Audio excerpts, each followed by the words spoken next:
read it to you. If you guys want to, if you want to read it to the people while I'm talking, that's fine as well. 65 seconds for the pool, 50 seconds for the queen, then 40 for the inject, mean you're behind in lava since hatch is only 100 seconds instead of 155 seconds. You'll have 4 lava at 45 seconds instead of the 55 seconds, plus a second queen out faster.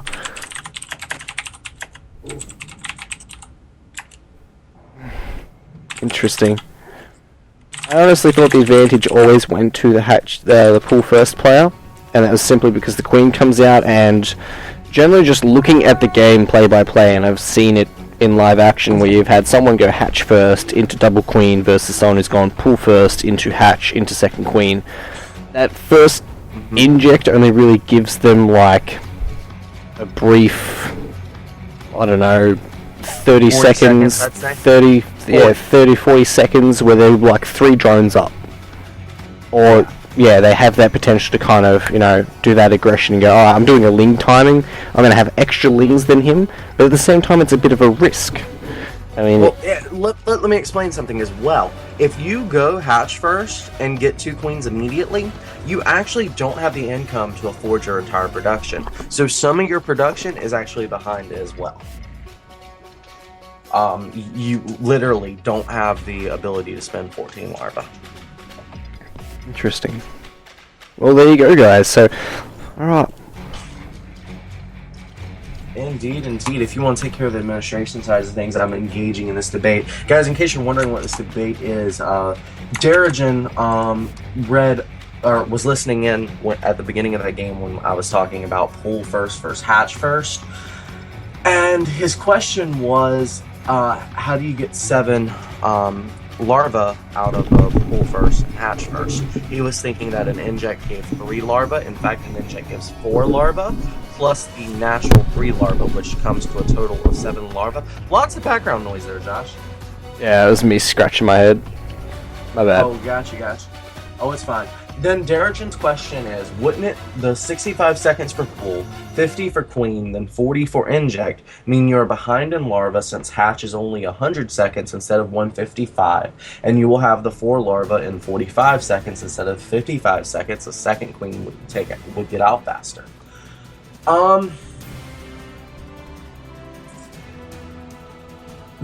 My reply to that was we have to say an extra 100 minerals for the hatch first, so it ends up equaling out. It's only a brief advantage, maybe around 40 seconds. Well, there's also one other thing about that. The timing on the larva.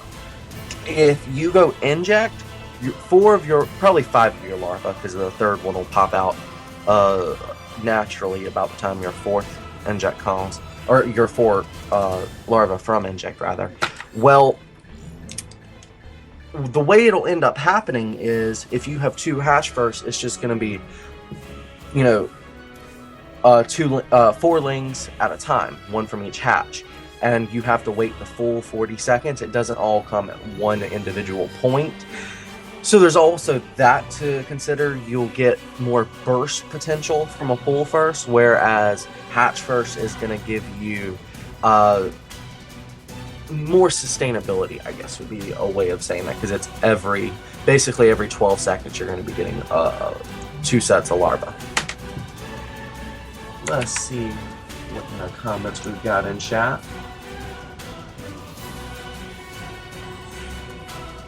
Wow! How the hell does British know that?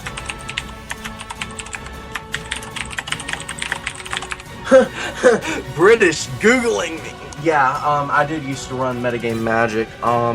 We had to kind of shut that down for a little while because it was kind of hard to get players on a regular. We were trying to go for a more regular kind of show. We switched over to Crash Course, which is our new strategic video series. We've got 3 new episodes coming out. We're just waiting on Josh's slow ass with the audio dubs. How's that coming along? We'll have it done by today. Yay!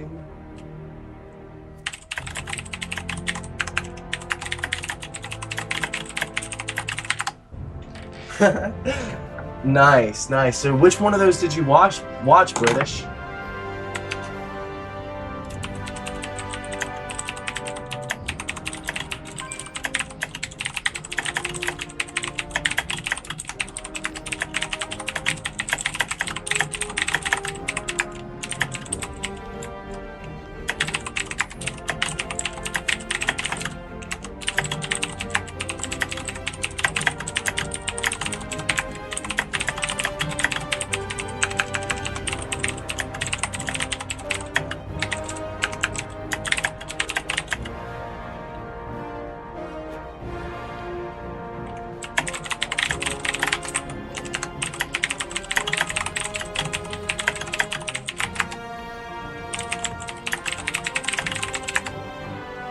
Oh, Josh, people are asking you to adjust the score. 1-1. Oh my god! Oh my god, Josh, what are you doing? Bam. Actually, it's up 2. I don't know where I got 1-1 from.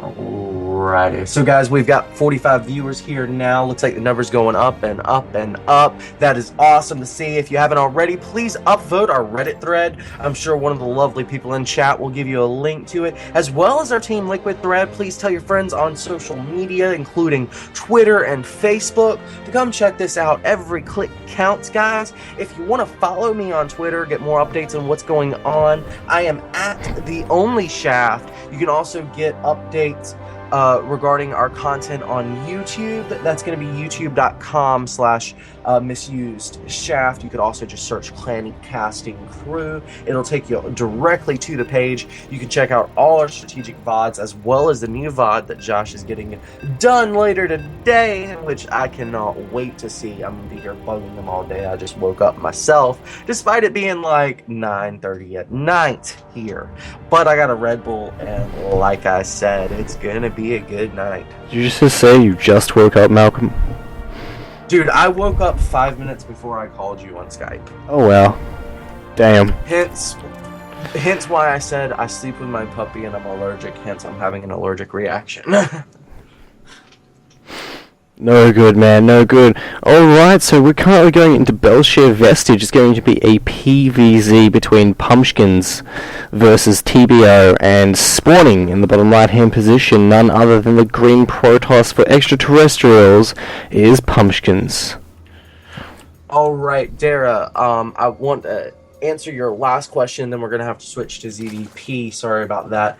But he asks if split mining is possible in the hatch first situation to get a better economic lead. In theory, yes, you're absolutely right. You mine more efficiently with 8 drones per base, 2 bases, 16 total, compared to 16 in one mineral line. In practice, it doesn't work because lings are too fast and big ling timings. You will lose those drones if you try to Maynard them. Here on the top left-hand side of Belshire Vestige, we have our pretty pink Zergy McFerguson representing Clarity Gaming's Academy. It is my boy, my honor, my idol, to introduce Thane Borden, a.k.a. Tebow, because your ass just got T-bowed. Alright, well, Tebow is going for that pull first build that is required here in this ZVP matchup. What he wants to see here shortly, he's going to use this Overlord just here to scout it. He's going to a path right here. He wants to see, is that going to be a Forge first, Nexus first, or is this Gateway first? If he sees that this is Gateway first, I guarantee you he's going to go ahead and take a gas pretty quickly, getting either roaches or ling speed, depending on his evaluation of his opponent, and then he's going to be looking for certain timing attacks. We can easily see, without Fog of War, this is a Gateway first, so we know that the timing attacks that could follow here are 6:45, 8.5 minutes, or 10 minutes. If he does not see a timing attack move out at 10 minutes, he should be suspicious of a third base, and then commence his own timing attack. Regardless, he should be building units beginning at 5:45. If he does not do that, he will lose this game.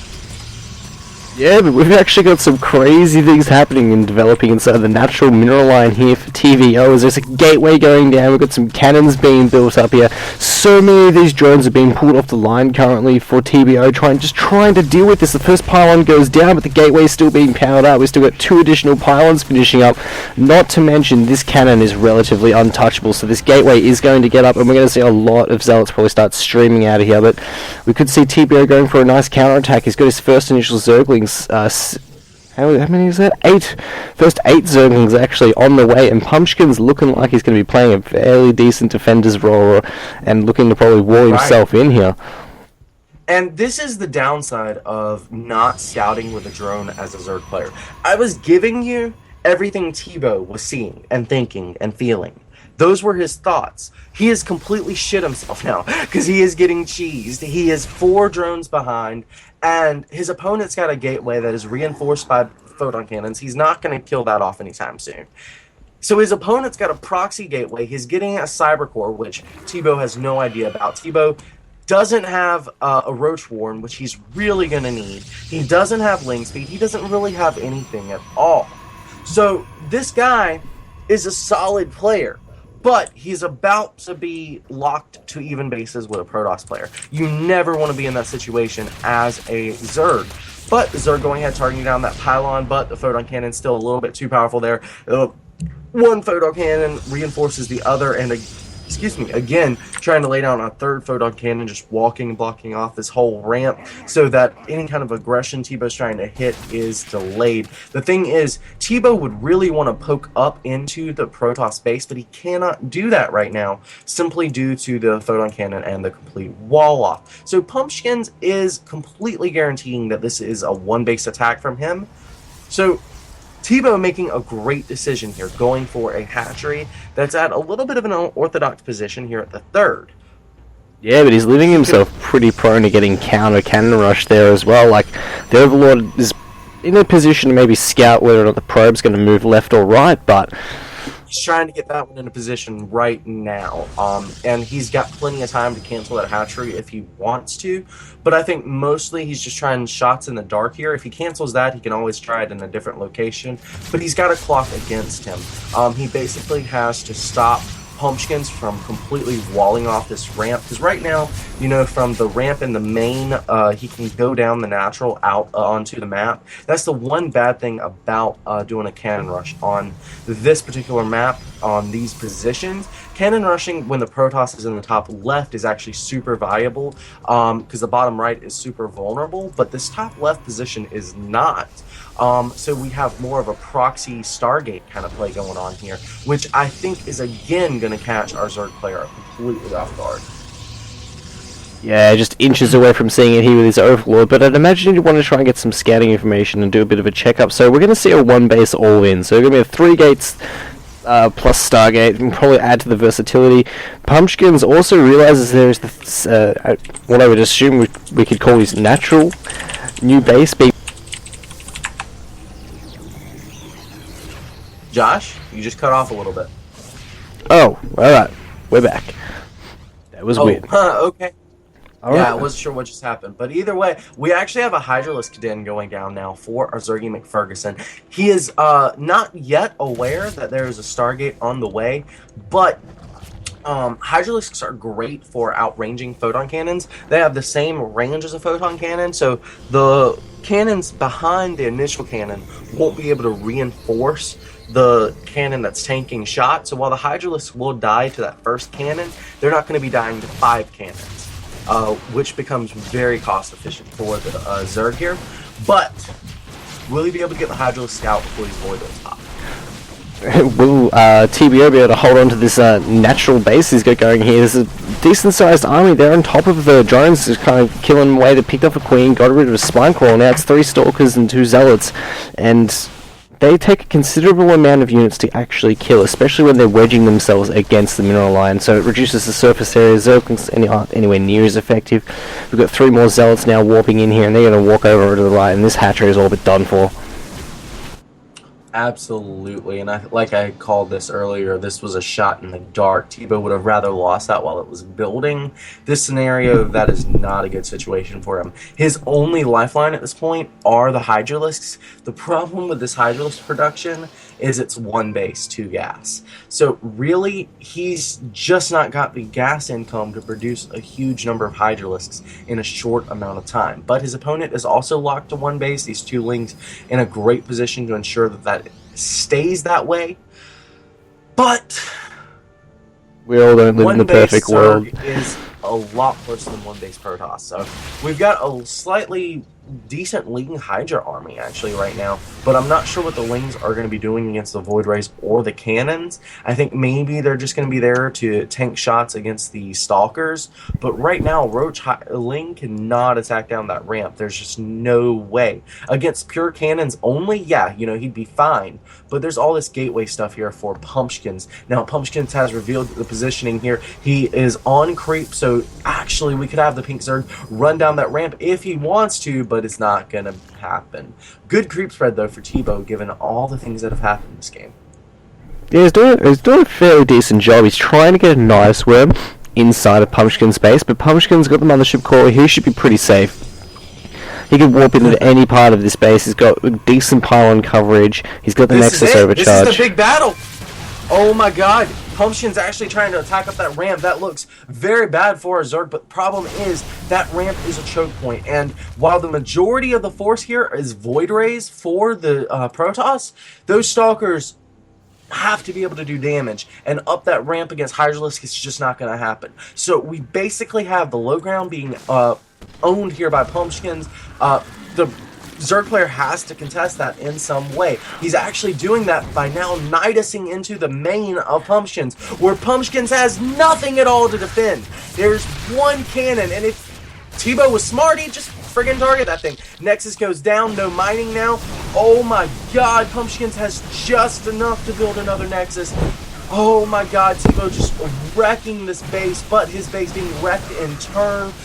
Will this turn into a complete base race? Yeah, I think it will, Malcolm. Look at this. He's going to actually cut off all of these, well, let's say for the probe count, so there's going to be no more Nexus going up, so it's basically going to be building versus building, and there are drones left here for the Zerg players, so it's going to come down to the Protoss to try and go out of his way to find them. Meanwhile, his entire main base is now wreaked of havoc, but he can actually sit back and camp around the production of these gateways. He does have one probe left at the natural base of what used to be TBO's natural, and both of these players have just...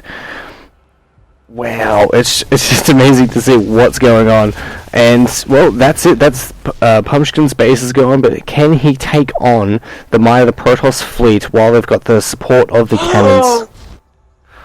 He has got to kill this pylon. Oh my god, he almost left that pylon there. If he had done that, that would have been hugely bad. It would have revealed this hatchery that he's building now, which this hatchery is going to be his lifeline. This hatchery, this Nexus, the Protoss army, of course, going to come down here and try to target that down. He is completely unaware of the extractors. What we should see Tebow do now is not try to defend this. He really should not try to defend this. He will lose this engagement. He needs to jump into this Nidus Worm and just throw the Nidus Worm at the cannons. There's no way that the green Protoss can get back to those cannons in time to defend that. He has to warp back home. He has to. Oh my god. Oh my god. Tebow, you've played this perfect. It's such a weird thing. Like they can't both engage into each other. Like he's got the Void Race. He's obviously got to wait for the charge because then he loses his ability to muscle his way up the ramp. But he's just going to give it a crack anyway. No, backing out, just trying to find the perfect position. There's a really good concave here for TBO, who's looking like he can just sit behind here, get his hatchery up, start to mine again. And that being said, these queens can just build up more and more energy on themselves. So that's more transfuses that go back to the queens, more transfuses that go back to the Hydralisk, which are the main DPS units of this army. And it's so neck and neck right now between the two players. Dude, this is a war of the giraffes at this point. Neck versus neck. Oh, it takes out what's left of that Nidus weapon. He's pushing himself on a creep. That Nidus, like I said, man, was Tebow's only lifeline here. I really don't see him getting back into this now. Like, now the Protoss can just attack up that ramp. There's not that much here for Tebow. Tebow has played a perfect game, but his opponent is 15 army supply ahead. It's a really awkward situation. They're both kind of stagnant, both want to get their expansions up. And go back to mining. You can see the Protoss here is now long distance mining and slowly but surely going to be producing some drones. Meanwhile, this Zerg here has an established mining base, but look at him, in the minerals are left over, you know. Pumpkins did a pretty good job at cleaning this up while he was sitting on a one base economy, and it looks like he's just going to bug out and go home. Interesting. Yeah, dude. This is such a tough situation right now. Such a tough situation. I do want to point out, though, that both players at this point do have two workers mining. Basically even incomes, except that Pumpkins is long distance, so it's not as resilient here. But there's air units here for Pumpkins, so Pumpkins just has to get the perfect engagement, the perfect angle without losing his own army, and he's going to be in a good situation. But again, Pumpkins does not know that there are two extractors out here. I don't understand what these extractors were for, though, since he has lost that Nidus Worm, and is now not going to be able to base race. So those two extractors could have become drones. Yeah, I think it was a bit of a freak out, just in case. Like, he was losing bases. He just wanted to make sure he still had structures left, so that way, if anything was to happen, he wouldn't lose or forfeit the game just by that alone. Now, it looks like Pumpkins has just muscled his way back up on the ramp. The Hydralisks are not doing the damage they need to do, and Transfusers just aren't... They're there, but they're not there. Oh, it's so close, actually. He's losing all the Void Rays. Only one Void Ray left. There's Queens of the Hydralisks breaking the army. Oh my god! Holy shit! What? What? Tebow, you're the man! Oh my god, instant boner!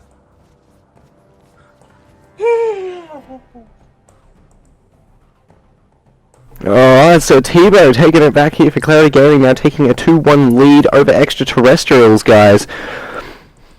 Wow, that was an insane set. Plenty more where that come from, so let's give a warm welcome to these clans, and feel free to like and follow them on Facebook, and we'll be back shortly with the next set of games.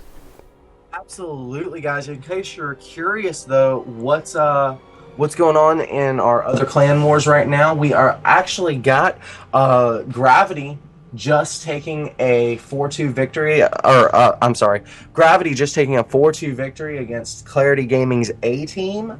That's going to bring Gravity up in the rankings quite a bit. Looks like Clarity Gaming ran out of players after 3 games, so the rest were forfeit, but that's a little unfortunate.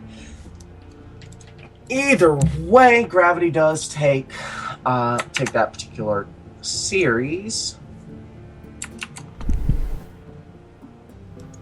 Wow, dude, my mind is still blown from that last game. Oh my god, just pure patience from the Zerg player in that game, dude. He was biding his time, waiting for his moment, and god, I never thought he was going to get that moment, but this is why Tebow is the professional and I'm just the lowly caster. Well, it was pretty insane. Congratulations to Tebow. So, small intermission while these players and these teams decide to sit back, reassess everything, and go, okay, you know, what is going on? They have to be as mind-fucked as we are, dude. They have to be. It all, guys. Well, what? It all come down to the engagement. The Queens, man, they're really good when they've got a lot of energy. I think if he was going to muscle his way up, he should have done it earlier, and it just looked like Pumpkin's got into a position where it was like, crap, you know, he's mining. He'll actually have an economy that's not terribly good, but it's good enough to help him pump out extra units, and with those extra units, then, you know, I'm going to be behind because, well, we took a quick look and glimpse at his Nexus, and it was ages away from the expansion. There was cannons, there was pylons, there was shit everywhere, and he just couldn't mine from it properly. So he was maybe running off about 3 or 4 probes, and yeah. Absolutely, man. I think that the Queen's energy, man, that has to be what won it for him. It was such a close game. Like, with one less transfuse, it would have been completely different. Wow. Well, guys, somehow or another, we gained 15 viewers during that game. That was an intense game. I guess people were tweeting about it or something. Please continue doing such. If you haven't already, go ahead and upvote us on Team Liquid as well as Reddit. I'm sure someone will put the links in chat. Wow. Thank you for tuning in. This is Shaft of the Clanning Casting crew. Casting with me tonight is Josh Runamuck McMillan, representing the 9th Legion, the premier elite Australian team, wrecking the ladder. They are a force to be reckoned with, but I have to ask you, dude, if 9th Legion was in a clan war against either of these teams, do you think these games would be as insane? My boys have definitely got some things up their sleeve. You guys have seen some crazy, but down here in Australia, things get pretty wild as well. Some of our even most notable, our MLG kind of showdowns we get going. There are some wacky as hell games. We've seen people just be ballsy as. We've seen in TVTs people Thor rush people. I've even seen fast battle cruisers once that worked after a marauder first, like proxy marauders failed and was held, and then the guy counterattacked with BCs, and it was a strategy I just thought was hilarious, and I did it myself, and it works.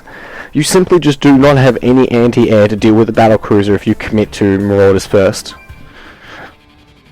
But yeah, I don't know.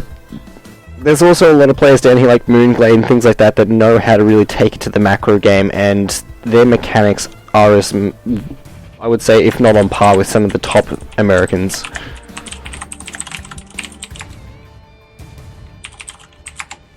Yeah, I'm reading the reviews people are posting. Someone just said that the Protoss had more saturation despite long distance mining. Okay, but Zerg would take longer to come out of supply block. Yeah, that's true as well. All right. Yeah, just so many different interpretations. Like, everybody's chit-chatting about that game. Chat has completely blown up. People are asking what's wrong with me. Dude, I was just mind-blown. Like, I was a little depressed for Tebow, and the fact that he held that, like, that's my boy, man. He taught me everything I know about Zerg in a lot of ways. So, to see him come out on top like that, well, obviously, I don't even have to explain it to you guys. That shit, yeah. It was pretty wild. Cool. Magoo, me too, bro. Me too. In fact, Josh, talk for a second. Yo, yo, yo.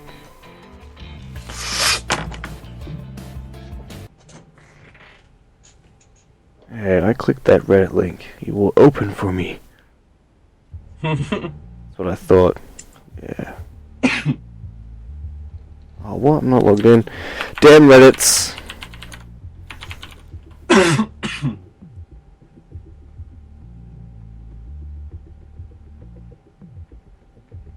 2-1. Wow. This is something else, guys. This is something else. I don't know who's going to take it away, to be honest. Like, it's sitting in a point where I'm like, well, CG opened up kind of weak, and well, XT just took it, and then now they're kind of flipping it around, and it's just, I don't know, things are working for them, but they really have to fight for it, man. XT has been the aggressor in each of these matches so far. If you notice, there's a pattern developing here. I think XT knew they were going up against the rank 1 team. I think they trained to go up against the rank 1 team, and they're like, okay, I see a weakness here. You guys like macro intensive play, so we're going to snipe you, and we're going to snipe you early. We're going to put on a lot of pressure, and we're going to try to kill you. Tebow was not ready for that. He did not prepare for that properly. He did not scout properly. He was using a 3-minute Overlord as his first scouting, and that's just something you cannot do on Belshir Vestige. I guess he felt safe because he was in the top left position compared to the bottom right, but even so, you know, he should have sent out a drone, and he was punished for that. But he ended up winning on top no matter what. Now, with that stated, this is what happens when you have the rank 1 team in a league go against the rank 2 team. You get crazy insanity like this. Now, it looks like the teams have picked maps and players, so we're going to be hopping right on into this very, very shortly. I want to thank the 57 people that are on the viewer list right now for tuning in. You guys are awesome. Thank you for being such. This is Shaft of the Clanning Casting Crew, and we're going to be getting this underway momentarily. Please hold one moment while we get this set up. I'm actually really curious. I might have a quick talk to Antonio and see whether or not IXL might put in a team for the next season of the UASL. Yeah, that would be awesome, dude. I'm pretty sure that they would have no